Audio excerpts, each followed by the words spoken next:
Sports Plus is sponsored by Compliant Solutions, simplified compliance for empowered businesses. Good evening and welcome to Sports Plus. I am Corey Miller.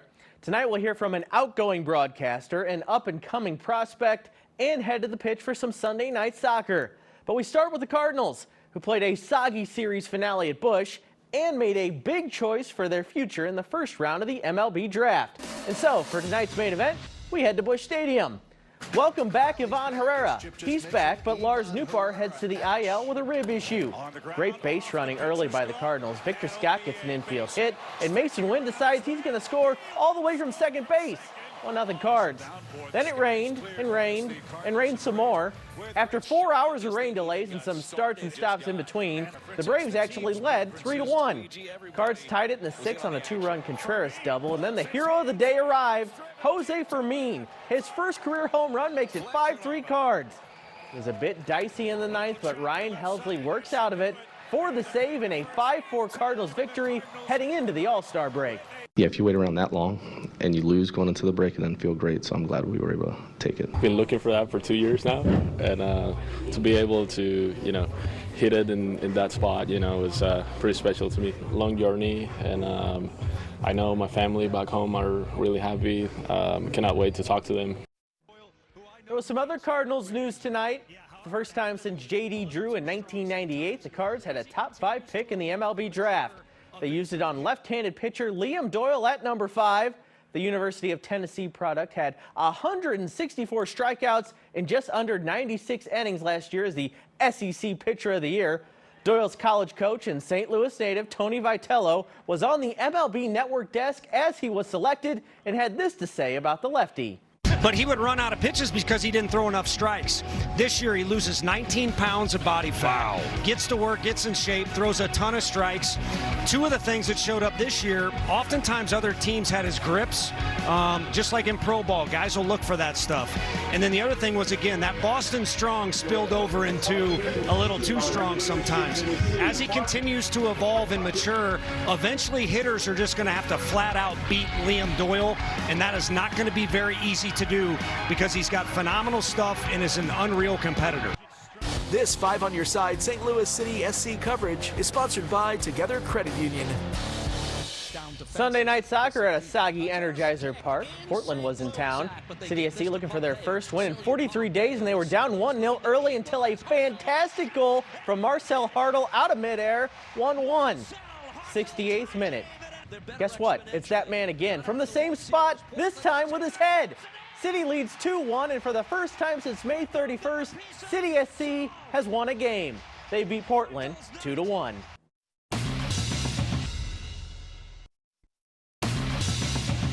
The kids out towards the left. It's going to split the defense here, looking for extra bases. J.J. Weatherholt with the bang. I think you're going to see him starting in St. Louis here pretty soon. Last year, the Cardinals took J.J. Weatherholt with the 7th overall pick in the draft. A year later, Weatherholt has only exceeded expectations. He's already in AAA after hitting 300 in Springfield, and as you just saw, he led off the Futures game with a double yesterday. Right now, he is the 18th ranked prospect in all of baseball, but he's not getting ahead of himself. I sat down with Weatherholt just before his promotion to Memphis for tonight's Spotlight Story. How would you describe your year so far? Because, to us on the outside, the transition has looked seamless to AA. Has it felt that way for you? I mean, it's had its moments for sure. Kind of had a tough start, then picked up some steam, then dealt with some crazy sickness and missed 8 games, then came back from that and had to build completely back like we hadn't played at all, and got finally to producing again and hitting and playing good. And it's kind of just the nature of baseball. It's just going to be like that sometimes. So there's definitely been some moments in there where I'm like, dang, this is tough. There's some moments where I'm like, oh, I'm doing really well. But that's just the beauty of it. Have you found yourself falling back on things you learned in spring training? You were in Major League camp. You got to pick a lot of brains. Have you felt that kind of come into play at all? Yeah, I mean, that was a huge advantage for me, just to be around those guys and to learn from some of them, and just to see how slow they moved and controlled they moved and how dedicated they were to their processes. So at the end of the day, you can look back at situations like that and try to be like, you know what, man, These guys were relaxed when things weren't going great. They were excited when things were going well, but overall they were just pretty much in the same mental shape no matter what was happening on the field. And so that's something that you can kind of look at and be like, I need to replicate that. Spring training, you told me this feels like the best time to ever come up in the Cardinal system because of the investment in minor league talent, wanting to develop guys. Now you've had, a half season here at AA. Have you felt that? Like specifically, have you seen kind of the investment? Yeah, I mean, there's a ton of pieces that are kind of just working together to get everybody on the same page, and there's like 3 or 4 new coordinators. So we got base running stuff all the time, and defense coordinator, so we're working a bunch of defense and just like in every facet of the game. So it's beneficial for us just because you have a group dedicated to everything that makes you good on the field. And so when you're constantly doing that, you can just expect to see some results and get better in those areas. So yeah, just similar to what I said, like we have a lot of people coming together to try to help us to get better at a faster pace than in previous years, and you can start to see some of it come out. Just talked to Joshua Baez. There's a lot of guys in this organization that the team is banking on having big futures. How much do you feel that you're a part of just kind of a swell of talent right now? Yeah, I mean, they've poured a lot of investment into me and resources into me, and that's great. And they obviously hope for me to be a great Cardinal and have that future. But at the end of the day, you don't want to kind of like look at it like that. You just want to take it day by day and focus on getting better to continue to follow what you're trying to do here. And that's really all I've been trying to do is just take it day by day. And I'm super thankful for all of the resources that they've been able to help me with and try to continue to contribute to me becoming a better player, but take it day by day and see where it takes you. 2 more for you. Is there an area of your game you take the most pride in? If you hear somebody breaking down something you do and they're talking good about it, is there something that you're most proud of that you do? It's tough. I mean, I would say for a while it was, defense, just because people would kind of just look to the nature of my hitting and kind of shadow me there, and that was something where I was like, hey, I think I'm a pretty good defender, and so I don't love when you get knocked there, but that's how the game is. You got to find ways to get better. So that was really an area where I was just wanted to be as solid as possible. But I mean, really, it's just grown into hitting. That's kind of what makes me me. Is of course I can play some defense, but how I'm doing in the box is really how I'm going. So that's an area that I just always want to be rock solid in. Final thought. When I asked you this at spring training, I know you said you never look too far in the future. You're taking it day by day. How does that benefit you, do you think? Have you felt that kind of as you've been in the minor league system? As long as I'm focused on right now, this mindset is what's going to carry me forward. How do you feel that? 100%. I mean, it's just going to keep you where your feet are. It's going to keep you focused on things that you can control, and it's going to keep you in the moment. So it's really easy to get outside yourself. Oh, how long is it going to be until I can, go here? How long is it going to be until I can debut? Or how long is it going to be until this, and this? And when you think about it like that, you just get lost in the process. And if you can focus on the process and how you're taking it day by day, I mean, that's the beauty of it. Everybody wants to focus, and it's natural, on the end goal and the destination of getting to the major leagues, but you can find beauty in that process. I think it'll help you speed up that process, but also just help you to find little wins in each and every moment. And how you did your work today, how you slept, how you ate, how you took nutrition, all of that type of stuff is just focus on it day by day, stay where your feet are, and it keeps your brain kind of in a better routine.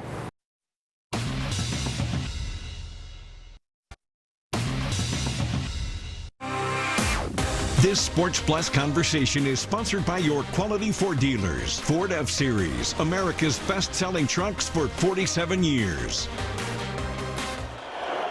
Willie with a high fly ball, deep right field. Santangelo goes back. Yeah! This ball is gone. Runner going. There it goes. See you later. And Harper to center. Way back. See you later. The great Lou Brock announced his retirement by saying he wanted to orchestrate his own exodus. Bob Carpenter is doing the same in his 42nd and final year behind a major league mic, which includes 2 stints calling the Cardinals. He sat down with Frank Cusimano for tonight's Sunday Conversation. So I didn't know you when you were a little kid, but I think I know you because you were the little kid with a transistor listening to Jack Buck and Harry Carey. For sure. You got it. Underneath the pillow. And, Dad and Mom are like, okay, it's time. Cardinals, they'd be on the West Coast, and I'd be listening. Yeah, I was that kid, Frank. And then I think I was about, 10 or 11 years old. For Christmas one year, it was about this big. I got a reel-to-reel recorder with the little 4-inch reels on it. And I had a buddy from my old neighborhood, Pete Campbell Carpenter, we were the CNC guys. We wore that tape recorder out. We were disc jockeys, we were sports reporters, we were making up news stories. And my sisters tell me, I don't know if I believe all the tales they tell, but they say on the playground, we'd be playing ball and I'd be doing play-by-play. And they're like, shut up and play. And I'm pretty sure it's pretty accurate. So when did you know you were going to do this for a living? Was it a particular game maybe your dad took you to, or when did you know? Well, I have recollections of my dad taking me to old Busch Stadium. Sportsman's Park, Grand Avenue. I was born in '53. I remember getting to see Stan Musial play. I don't know who they were playing or whatever. I have a clear memory of Stan lining one up onto the pavilion roof in right field. Wow. Didn't make it out onto Grand Avenue, but he did it. And the funny thing is, back then Cardinal games used to start at 8:05. We had long summer days here, of course, and if Bob Gibson was pitching, you were in your car at 10:15. The call, see you later. Do you remember the first time you said it? And are you in airports from time to time or walking the streets of Washington, D.C., and you'll hear that? Yeah, I get a lot of that from our fans. Hey, Bob, and then they'll drop it on me, and I'll go, you know what, that's pretty good. I should try that. The first time I did it, I don't remember what game or even what year. I was with the Texas Rangers from '86 to '89. I started the see you later thing, and I don't think I drew it out. It was like, see you later. And it was a power hitting club that didn't have much pitching and didn't play great defense, as I remember, but they could hit. And sometime during that 4-year period is when see you later came to the forefront. But then the Cardinals pick up Mark McGwire at the trading deadline in '97. And all of a sudden, Frank, I'm seeing home runs that I hadn't seen before. They weren't line drives. They were up there, they stayed up there, and then they came down. And that's when I started drawing out the see you later sort of thing, because the balls that Mark hit were in the air for so long. If I did my regular call, that thing wouldn't be halfway out of the ballpark yet. So, and then '98, of course, was a story unto itself. Mark's right in front of me. Sammy's on my computer. And I know there was one day in Pittsburgh where I said, Sammy just hit number 65. Mark wouldn't hit number 66 right here, would he? Next pitch. See you later. He wouldn't answer Sammy's 50th with his 53rd, would he? 2-2 pitch. Yes, he would. There it goes. So, things like that are great memories from '98.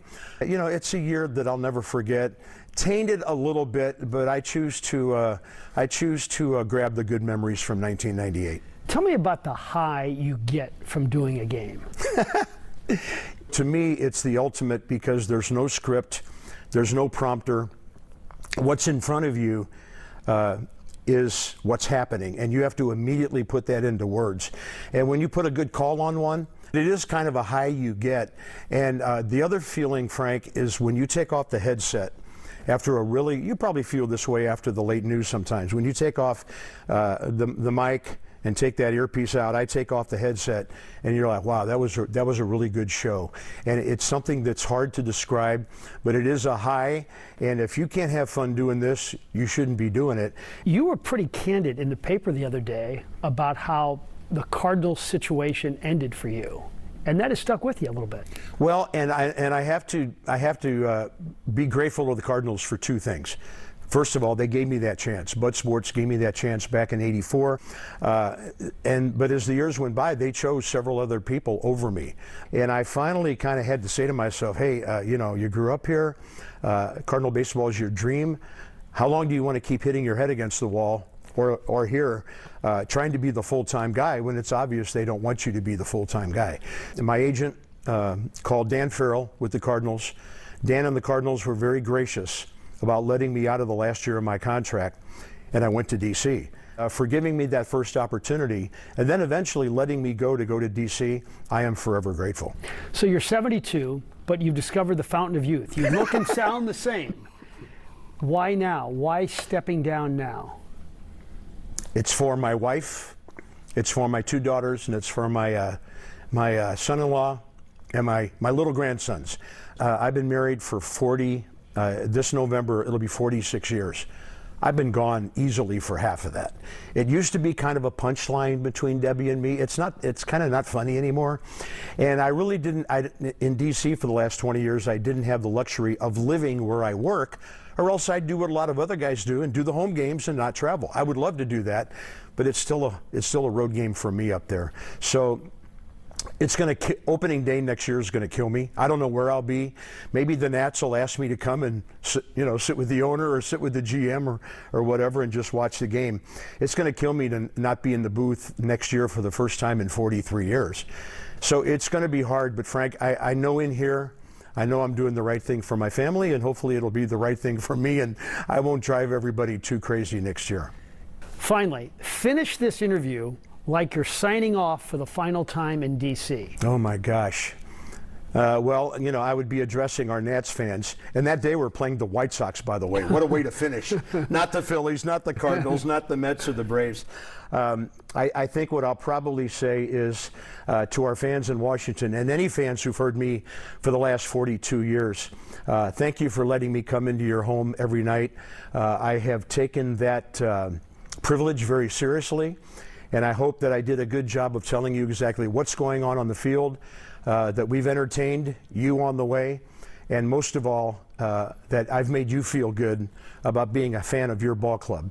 And with that in mind, see you later.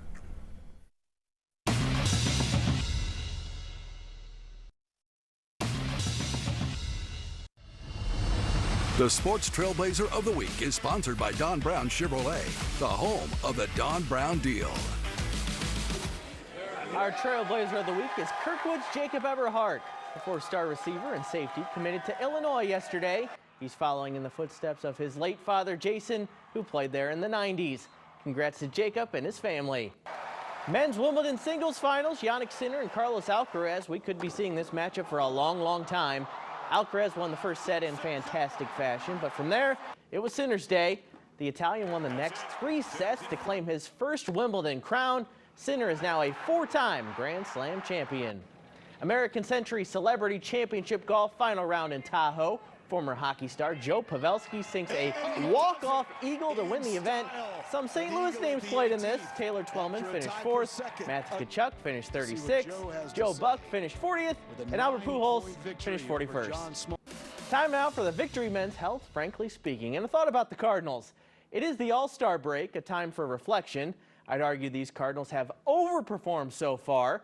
This year was always about the future, and they've sprinkled in at least a little intrigue for right now as a treat. The Cardinals have always been at their best when they develop their own talent. It's been a while since we've seen it on a consistent basis. There are a number of names on the roster right now you should not give up on, and there are names in the minors like Weatherholt, Matthews, and now Doyle to be excited about. Sooner or later, the Cardinals have to turn some of these guys into stars, or we will be sitting here at the All-Star break year after year having the same conversation. That's our show for tonight. For senior producer Andy Moeller, I am Corey Miller. Have a great night, St. Louis.